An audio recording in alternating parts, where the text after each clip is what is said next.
لقد كفر الذين قالوا إن الله هو المسيح ابن مريم قل فمن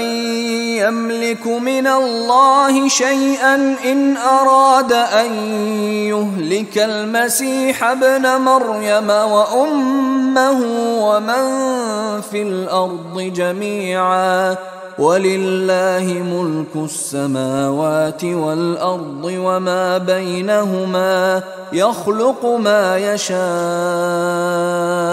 وَاللَّهُ عَلَى كُلِّ شَيْءٍ قَدِيرٌ قد کفر الذین قالوا ان اللہ هو المسیح ابن مریم، یقیناً کفر کیا انہوں نے جنہوں نے کہا اللہ ہی مسیح ابن مریم ہے۔ دیکھیے حضرت عیسیٰ کے بارے میں یہ دو عقیدے رہے ہیں ان کے ہاں۔ ایک ہے گاڈ انکارنیٹ، اوتار کا عقیدہ جو ہندوؤں میں بھی ہے، رام چندر جی خدا کے اوتار، کرشن جی مہاراج خدا کے اوتار، یعنی خدا خود ہی انسانی شکل میں ظہور کر لیتا ہے۔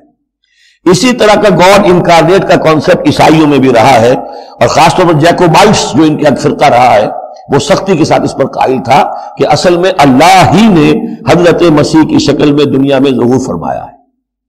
لقد کفر الذین قالوا ان اللہ هو المسیح ابن مریم، ان لوگوں نے بھی کفر کیا جنہوں نے کہا کہ اللہ ہی ہے، مسیح ابن مریم جو ہے حقیقت میں اللہ ہی ہے جو اس شکل میں ظاہر ہوا ہے۔ قل فمن یملک من اللہ شیئا،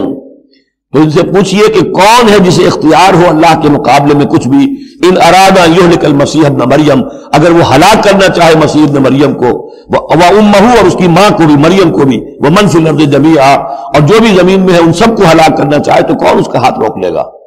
وللہ ملک السماوات والارض وما بینہما، اور اللہ ہی کے لیے ہے بادشاہی آسمانوں کی اور زمین کی اور جو بھی کچھ ان دونوں کے مابین ہے۔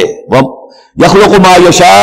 وہ تخلیق فرماتا ہے جو چاہتا ہے، واللہ علی کل شیء قدیر، اللہ ہر چیز پر قادر ہے، جو چیز چاہتا ہے تخلیق فرماتا ہے۔ آدم کو تخلیق فرمایا، عیسیٰ کو تخلیق فرمایا، یحییٰ کو تخلیق فرمایا۔ اعجاز کے اور معجزہ ہونے کی مختلف شکلیں ہیں۔